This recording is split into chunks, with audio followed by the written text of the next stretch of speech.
December 1st, 1955, 6:06 p.m., Cleveland Avenue, Montgomery, Alabama. The number 2857 city bus lurches to a stop at the Empire Theater, its brakes hissing against the humid evening air. Rosa Parks, a 42-year-old seamstress with calloused fingers and wire-rimmed spectacles, sits quietly in the first row of the colored section, her brown leather purse clutched firmly in her lap, her day's work at Montgomery Fair department store finally behind her. The bus driver, James F. Blake, a man whose face she recognizes from a humiliating encounter 12 years earlier, glances into his rearview mirror as white passengers begin filling the front seats. In mere moments, Blake will demand that she surrender her seat to a white passenger, and Rosa Parks will utter the single word "no" that will ignite a revolution, transform a nation, and echo through the corridors of history for generations yet unborn. But what forces, what bloodlines, what centuries of inherited resilience and quiet determination culminated in this one extraordinary moment of defiance? Who was Rosa Parks really? What ancestral fires burned within her veins? What inherited courage flowed through her heart? What generational wisdom whispered in her ear as she made the choice that would change America forever? To understand the woman who would become known as the mother of the civil rights movement, we must journey backward through time, through the tangled roots of her family tree, through generations of Macaulays and Edwards, through bloodlines that stretch back across the Atlantic to the shores of West Africa, and forward through the crucible of American slavery into the dawn of the 20th century. For Rosa Parks was not merely an individual who happened to be in the right place at the right time. She was the culmination of centuries of survival, the living embodiment of ancestral strength, the inheritor of a legacy that had been building toward this moment for over 200 years. Rosa Louise Macaulay entered this world on February 4, 1913, in Tuskegee, Alabama, born to James Macaulay and Leona Edwards Macaulay in a small frame house on the edge of town. Her father, James, born in 1888, was a skilled carpenter and stonemason whose calloused hands could coax beauty from rough timber and strength from raw stone. A man of quiet dignity and fierce independence, James had inherited his craft from his father, Anderson Macaulay, who had been born into slavery around 1860 in rural Alabama. Learning the mason's trade during the chaotic years of Reconstruction when formerly enslaved people desperately sought skills that could provide economic independence. Anderson Macaulay, Rosa's paternal grandfather, had emerged from bondage with nothing but determination and an unshakable belief in the power of honest work. Born on a plantation near Tuskegee around 1860, he had spent his earliest years in the final twilight of the antebellum South, witnessing firsthand the collapse of the institution that had held his people in chains for nearly 2.5 centuries. When Union forces swept through Alabama in the spring of 1865, 5-year-old Anderson had watched his parents, whose names have been lost to history, but whose courage echoes still in the bloodline they bequeathed, navigate the treacherous transition from slavery to freedom. The Macaulay family's roots stretched back even further to the generation of Rosa's great-grandparents, men and women whose names were deliberately erased from official records by a system designed to strip enslaved people of their very identity. Yet through family oral tradition, fragments of their story survived. They were believed to have been brought to Alabama in the 1820s, likely from the rice-growing regions of South Carolina or Georgia. Their skills in agriculture, making them valuable commodities in the expanding cotton economy of the Deep South. Some family stories suggested that Rosa's great-great-grandfather had been born in Africa itself, possibly in the Senegambia region, from which many enslaved people were transported to the rice-growing areas of the American South. These distant ancestors, whose African names were stripped away and replaced with the surnames of their enslavers, carried within their hearts the memory of freedom, the knowledge of complex agricultural systems, and the wisdom of oral traditions that had sustained their people for millennia. They passed down through whispered stories and shared struggles, an understanding that dignity could not be purchased or sold, that the human spirit remained unbroken even when the body was in chains, that resistance could take many forms, from the subtle act of maintaining cultural traditions to the bold defiance of running toward freedom along the Underground Railroad. Anderson Macaulay married Louisa, a woman born around 1865, whose own family had endured the horrors of slavery on a neighboring plantation. Louisa's parents, Rosa's great-great-grandparents, had survived the brutal Middle Passage, had endured the dehumanizing experience of the auction block, and had built families and communities even within the confines of bondage. Their daughter Louis inherited their resilience, their ability to find strength in the darkest circumstances, and their unwavering faith that justice would eventually prevail. When she married Anderson in the 1880s, she brought to their union not just her own courage, but the accumulated wisdom of generations who had learned to survive by supporting one another, by maintaining their dignity in the face of systematic oppression, by never losing sight of their fundamental humanity. It was from Louisa and Anderson that James Macaulay inherited his quiet strength, his belief in the dignity of honest labor, his understanding that true freedom required economic independence. James learned his father's trades, carpentry and masonry, with the reverence of a man who understood that these skills represented more than mere craftsmanship. They were pathways to self-sufficiency, tools of resistance against a system designed to keep African Americans in perpetual dependence. When James married Leona Edwards on September 12, 1912, he was not simply choosing a wife. He was joining two powerful family traditions of survival and resistance. Leona Edwards Macaulay, Rosa's mother, brought to this union an equally rich heritage of courage and determination. Born on April 2, 1888, in Pine Level, Alabama, Leona was the daughter of Rose Edwards, a woman whose own life story embodied the transition from slavery to freedom with all its promises and perils. Rose Edwards, Rosa Parks' beloved maternal grandmother, had been born into slavery around 1845, likely on a plantation in central Alabama where her parents, whose names have been lost but whose blood runs through Rosa's veins, had been forced to work in the cotton fields that would make Alabama one of De Vere, the wealthiest states in the antebellum Union. Rose Edwards had lived through the entirety of the Civil War as a young woman, witnessing the gradual collapse of the Confederacy, the arrival of Union troops, and the chaotic years of Reconstruction that followed. She had married Sylvester Edwards, a man born into slavery around 1840, whose own parents had been torn from their homeland and brought in chains to the American South. Sylvester, Rosa's maternal great-grandfather, possessed an almost supernatural ability to read the land, to understand the rhythms of planting and harvest, to coax abundance from the Alabama soil even under the most challenging circumstances. The Edwards family carried within their collective memory stories that reached back across the ocean to the homeland. Their ancestors had been forced to leave. Family oral tradition suggested that Rosa's grandparents had been brought from the windward coast of West Africa, possibly from present-day Sierra Leone or Liberia, regions known for their sophisticated rice cultivation techniques and their fierce resistance to enslavement. These ancestors had possessed deep knowledge of agricultural science, a complex understanding of weather patterns and soil management, traditions of community organization and conflict resolution that had sustained their people for centuries. When Rose Edwards married Sylvester in the 1870s, during the hopeful but turbulent years of Reconstruction, she was not simply joining two individual lives, but weaving together two family traditions of survival, resistance, and community building.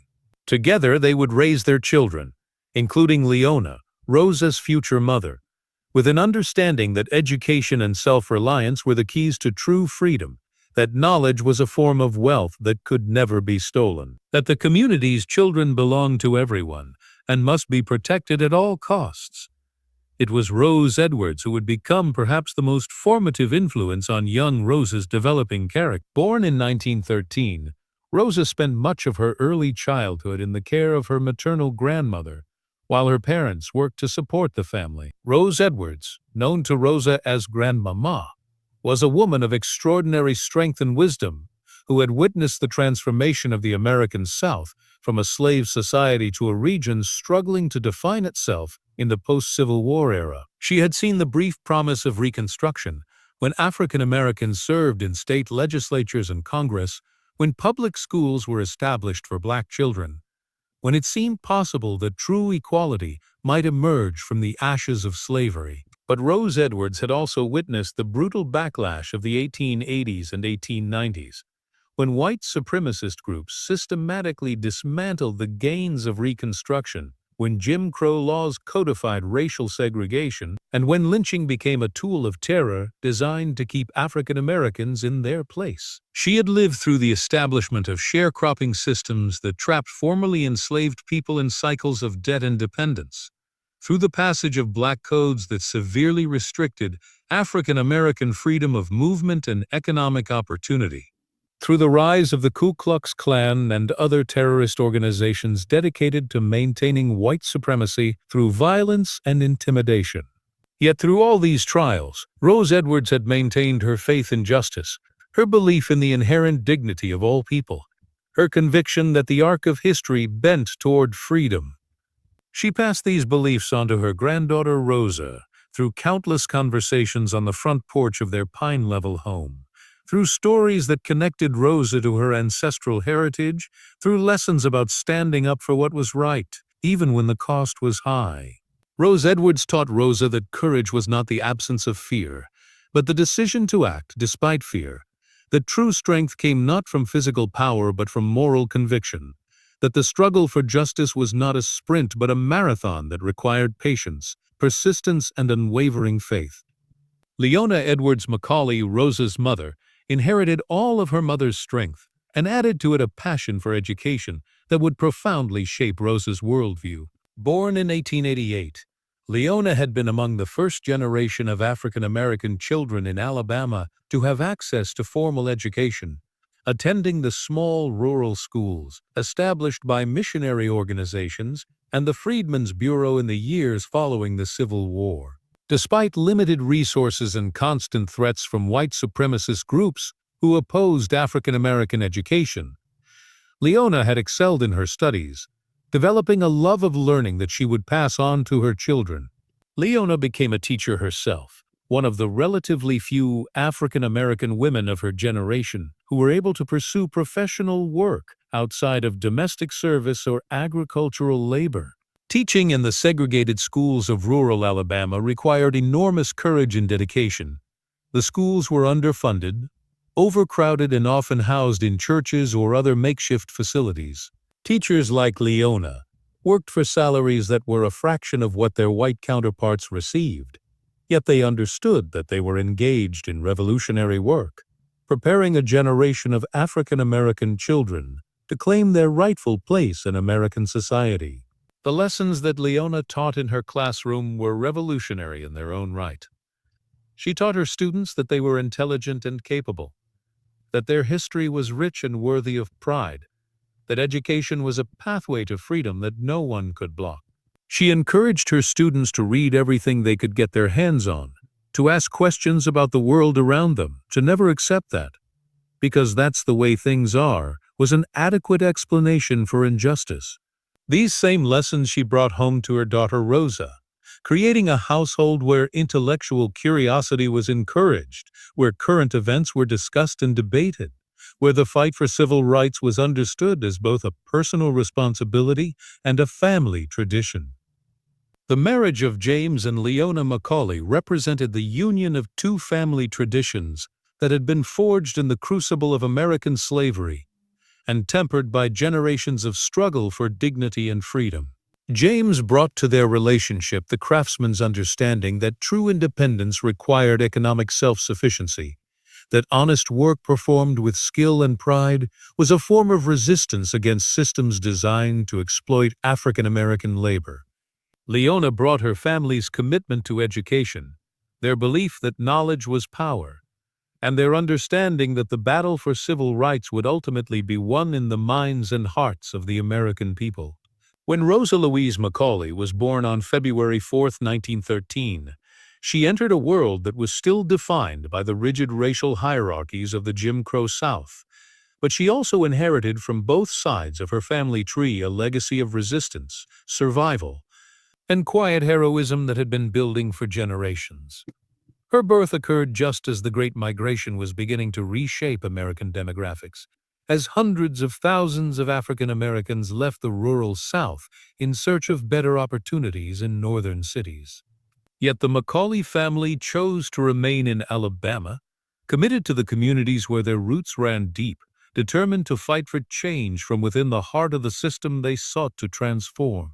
Rosa's earliest years were spent in the care of her maternal grandmother, Rose Edwards, while her parents worked to support the growing family. James Macaulay found employment wherever his skills as a carpenter and stonemason were needed, traveling throughout central Alabama to work on construction projects, always returning home with stories of the wider world beyond Pine Level and Tuskegee.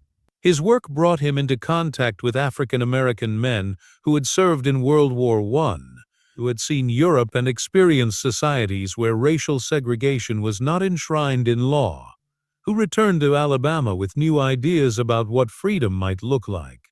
These conversations, overheard by young Rosa as her father shared them with his wife and mother-in-law, planted seeds in her developing consciousness about the arbitrary nature of racial barriers, about the possibility that the world might be organized differently than the only reality she had ever known. James Macaulay's stories also included accounts of white customers who treated him with respect and fairness, paying him promptly for work well done, judging him by his skill rather than his race.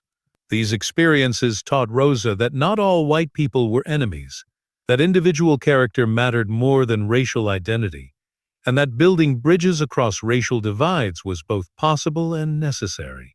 Leona Macaulay continued her teaching career even after Rosa's birth, often bringing her young daughter to the one-room schoolhouses where she worked. Rosa's earliest memories included the sight of her mother standing before a class of eager African American children, teaching them to read and write, encouraging them to dream beyond the limitations that society had placed upon them. She watched her mother handle discipline problems with firm but loving guidance, saw how Leona commanded respect through her knowledge and dedication, and learned that authority derived from competence and character rather than physical force or social position. These early observations would prove formative in Rosa's development, teaching her that quiet dignity was more powerful than loud protest, that consistency and reliability earned more respect than dramatic gestures. That true leadership often meant simply showing up day after day to do the right thing, regardless of recognition or reward. Leona Macaulay's example demonstrated that resistance to injustice could take many forms, that teaching African American children to read was itself a revolutionary act in a society that preferred to keep them ignorant and compliant. The household in which Rosa grew up was one where current events were discussed openly, and where the struggle for civil rights was understood as a family responsibility passed down through generations. Rose Edwards, her grandmother, would often share stories from her own youth about the brief flowering of African American political power during Reconstruction, when black men served in Congress and state legislatures, when it seemed possible that true equality might emerge from the devastation of the Civil War. But she also shared the painful stories of how those gains had been systematically destroyed, how violence and intimidation had been used to force African Americans back into subordinate positions, how the promise of freedom had been betrayed by those who preferred to maintain white supremacy at any cost. These stories were not shared to discourage Rosa, but to prepare her for the long struggle ahead, to help her understand that progress was never permanent, that each generation had to fight, defend the gains made by their predecessors while working to advance the cause of justice for their descendants. Rose Edwards taught Rosa that the fight for civil rights was not a burden to be borne, but an honor to be embraced, not a problem created by African Americans, but a challenge that all Americans had to address if the nation was to live up to its founding ideals. The economic struggles that the Macaulay family faced were typical of African American families throughout the Jim Crow South. Despite James Macaulay's skills as a craftsman and Leona's professional training as a teacher, their earning potential was severely limited by racial discrimination that restricted their access to the best-paying jobs and forced them to accept wages that were a fraction of what white workers received for comparable work. The family lived in a small house with no electricity or indoor plumbing, grew much of their own food in a garden that Sylvester Edwards had taught them to cultivate using techniques passed down from his African ancestors, and made do with hand-me-down clothing and homemade furniture.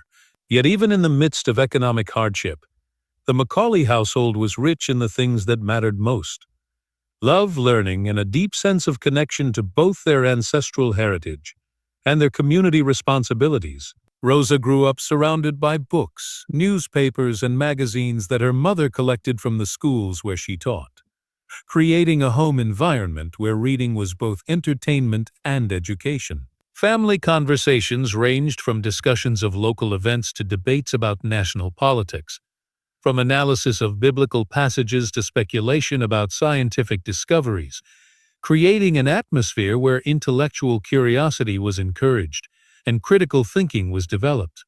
The community of Pine Level, where Rosa spent much of her childhood, was itself a testament to the resilience and creativity of African Americans in the post-Reconstruction South. Founded by formerly enslaved people in the years following the Civil War, Pine Level had developed its own schools, churches, and businesses, despite receiving no support from local or state government. The community's leaders were men and women like Rose Edwards and Leona Macaulay, people who understood that survival required self-reliance, that progress demanded collective action, that the next generation's opportunities depended on the current generation's willingness to sacrifice and struggle. It was in this community that Rosa first learned the lessons about dignity and resistance that would serve her throughout her life. She observed how African American adults navigated the complex and dangerous terrain of Jim Crow Alabama, maintaining their self-respect while avoiding confrontations that could result in violence or economic retaliation. She watched her grandmother and mother interact with white store owners and government officials, noting how they used courtesy and intelligence to achieve their goals while never compromising their fundamental dignity. She learned that survival in a hostile environment required both courage and wisdom, both determination and patience. The Pine Level Methodist Church, where the Edwards and Macaulay families worshipped, served as more than a place of religious observance. It was the community's center for political organization, social support, and cultural preservation. Sunday services included not just hymns and prayers, but also discussions of current events, planning for community projects, and informal education about legal rights and political developments. The church's ministers were often among the most educated and politically aware members of the community, using their pulpits to encourage civic engagement while carefully avoiding rhetoric that might provoke white retaliation. Rosa's religious education at Pine Level Methodist instilled in her a deep faith that would sustain her through the challenges ahead, but it was a faith grounded in social action rather than passive acceptance. The Christianity that she learned emphasized Jesus' teachings about justice and equality, about the fundamental worth of all human beings, about the moral obligation to stand up for the oppressed and marginalized. This was not a religion that counseled African Americans to accept their suffering in hopes of heavenly reward, but one that demanded active engagement in the struggle to create God's kingdom on earth. As Rosa entered her teenage years, her parents made the difficult decision to send her to Montgomery to continue her education at the Montgomery Industrial School for Girls, later known as Miss White School. This institution, founded by white Northern missionaries, offered African American girls educational opportunities that were unavailable in the rural areas of Alabama. The decision to send Rosa to Montgomery required significant financial sacrifice from the Macaulay family, and meant that she would be separated from the grandmother who had been such a formative influence on her development. The Montgomery Industrial School exposed Rosa to new ideas about education, women's rights, and social reform that expanded her understanding of what might be possible in her own life. The school's curriculum included not just basic academic subjects, but also training in practical skills like sewing and cooking that would enable graduates to support themselves economically. More importantly, the school's philosophy emphasized that African American women had a special responsibility to lift up their communities. That education was not just for personal advancement, but for collective progress, and that the students had an obligation to use their knowledge and skills in the service of the broader struggle for civil rights.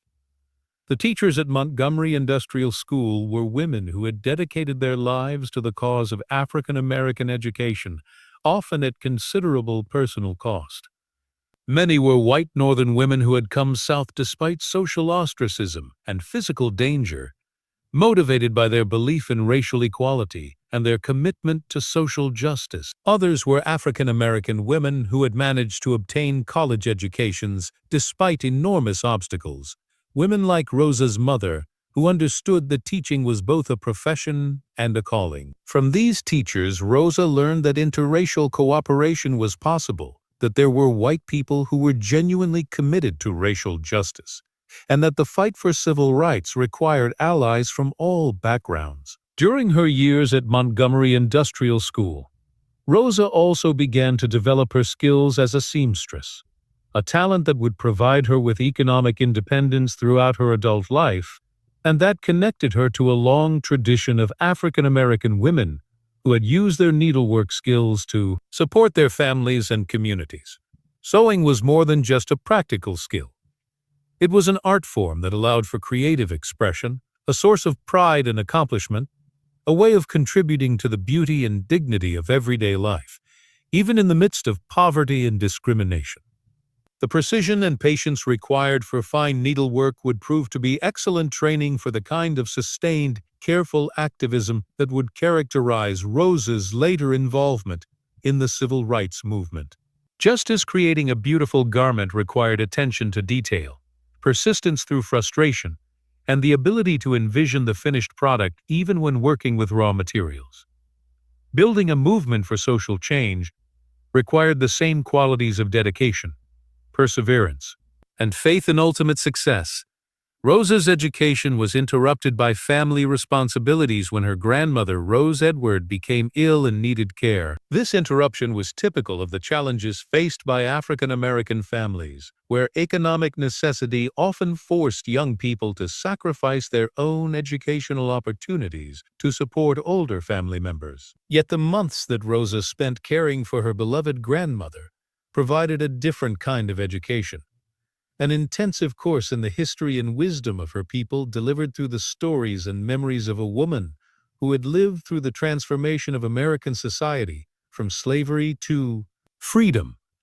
During those long months of caring for Rose Edwards, Rosa heard stories that connected her not just to her own family history, but to the broader narrative of African American survival and resistance. She learned about the complex strategies that enslaved people had developed to maintain their humanity and dignity under the most dehumanizing conditions, about the networks of support and resistance that had enabled survival and occasional escape, about the ways that African cultural traditions had been preserved and adapted to American circumstances. These stories taught her that resistance could take many forms, from the subtle subversion of unjust orders to the bold defiance of running toward freedom, from the preservation of cultural memory to the patient work of building institutions and communities. Rose Edwards also shared with Rosa her observations about the changing nature of white supremacy in the post-Reconstruction South. She had witnessed the evolution from the relatively crude oppression of slavery to the more sophisticated system of legal segregation and economic control that characterized the Jim Crow era. She helped Rosa understand that while the methods of oppression had changed, the underlying goal remained the same: to maintain white economic and political dominance while extracting maximum labor value from African Americans, while providing them with minimum compensation and opportunity. This analysis helped Rosa develop a sophisticated understanding of how systems of oppression functioned, how they adapted to changing circumstances while maintaining their essential character, and how they used both legal and extra-legal means to achieve their goals. More importantly, Rose Edwards taught Rosa that understanding these systems was the first step toward developing effective strategies for resistance, that knowledge of enemy tactics was essential for developing successful countermeasures, and that the fight for justice required both courage and intelligence. When Rose Edwards died in 1931, Rosa lost not just a beloved grandmother but her most important teacher and guide. The grief that she felt was profound, but it was tempered by her understanding that she had been chosen to carry forward the legacy that Rose had spent decades building, that the stories and lessons she had received were not just family heritage but community treasures that needed to be preserved and passed on to future generations. Rosa's sense of responsibility to her ancestors would become one of the driving forces of her later activism, a constant reminder that her individual actions had consequences not just for herself, but for all those who had sacrificed to make her freedom possible. In 1932, at the age of 19, Rosa returned to Montgomery to complete her high school education, a goal that required enormous determination, since relatively few African Americans of her generation were able to finish their secondary schooling.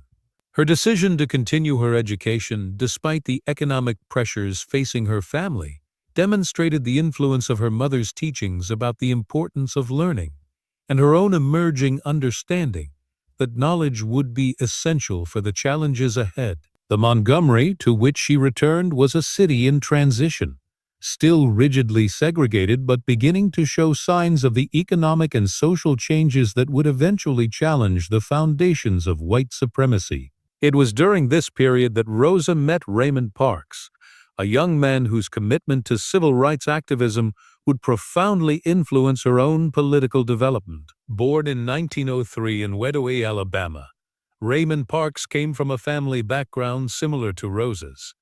His parents had been sharecroppers whose own parents had been enslaved, and he had grown up in poverty, but with a strong sense of dignity and determination to resist injustice.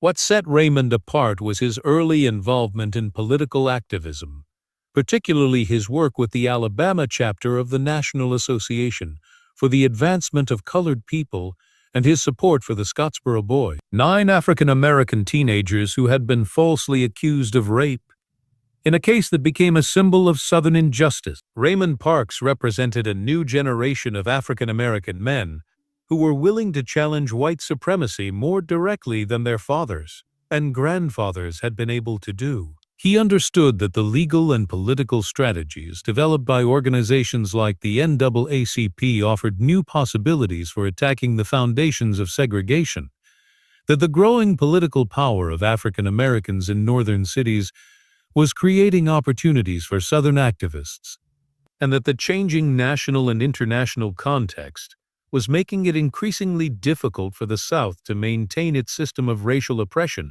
without facing serious consequences. When Rosa Macaulay married Raymond Parks on December 18, 1932, she was not just choosing a husband but joining a political partnership that would define the NAACP work in Alabama during the 1940s. Focused primarily on legal challenges to segregation, voter registration efforts, and advocacy for equal treatment of African Americans in the criminal justice system.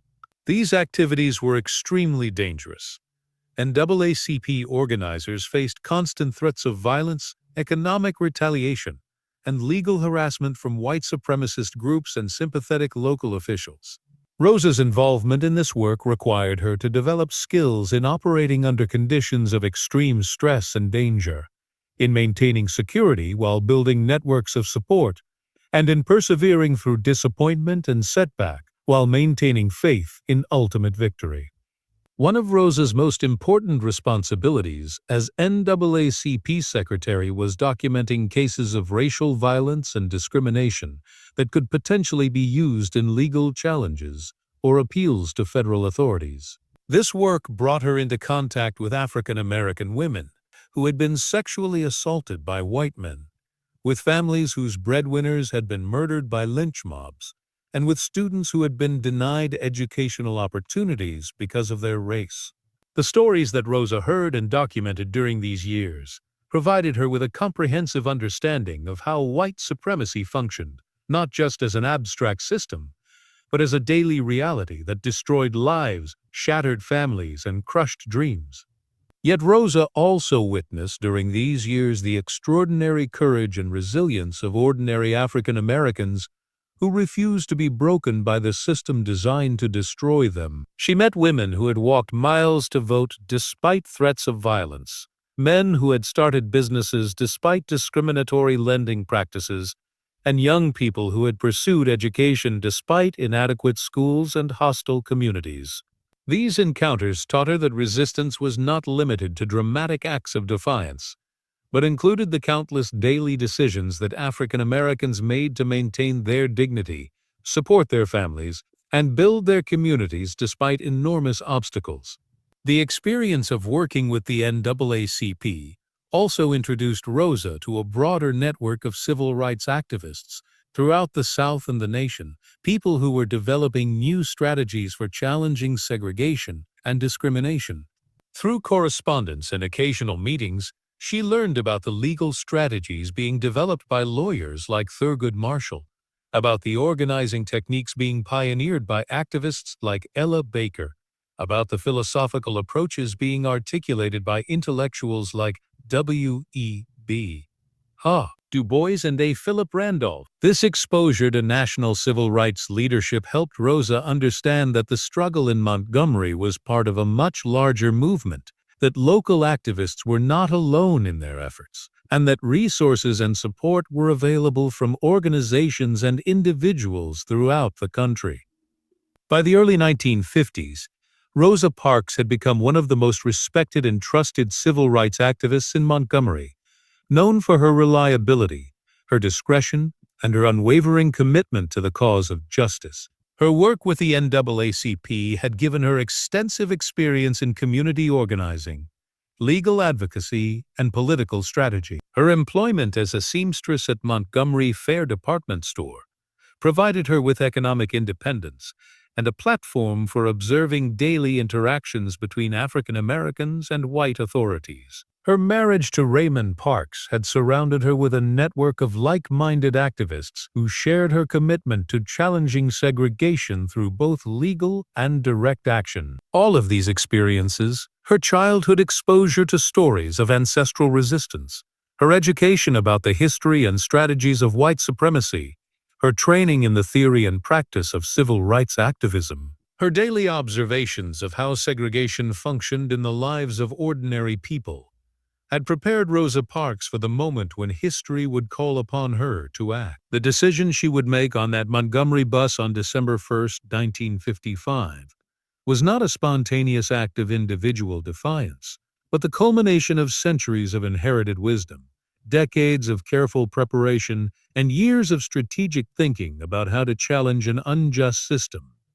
As the number 2857 bus pulled away from the Empire Theater stop that evening, as driver James Blake prepared to demand that Rosa surrender her seat, as the moment approached that would transform her from a respected local activist into an international symbol of resistance, Rosa Parks carried within her heart the accumulated strength of all those who had come before, the African ancestors who had survived the Middle Passage, the enslaved great-grandparents who had maintained their humanity under dehumanizing conditions, the Reconstruction-era grandparents who had built communities from nothing, the parents who had sacrificed to provide her with education and opportunities, the husband who had introduced her to political activism, the NAACP colleagues who had taught her to channel anger into strategic action. When Rosa Parks spoke that single word, "no," that would echo around the world, she was not speaking only for herself, but for all those ancestral voices that had been building toward this moment for generations, all those who had dreamed of a day when their descendants would have the courage and opportunity to demand the dignity that had been denied to them. Her act of defiance on that December evening was not the beginning of the civil rights movement, but rather the culmination of centuries of resistance. The moment when all the separate streams of struggle finally converged into a river that would sweep away the legal foundations of segregation and transform the American South forever. The word "no" that Rosa Parks spoke on December 1, 1955, carried within it the voices of Rose Edwards teaching her granddaughter about dignity and resistance, of Leona Macaulay showing her students that education was a pathway to freedom, of James Macaulay demonstrating that honest work performed with skill was a form of resistance, of all those unnamed ancestors who had survived slavery and built communities, and passed down through generations the unshakable belief that justice would eventually prevail. In that moment of individual courage, the accumulated wisdom and strength of centuries found its voice, and the arc of history bent a little further toward the justice that Rosa Parks' ancestors had always known was their birthright and their children's inheritance.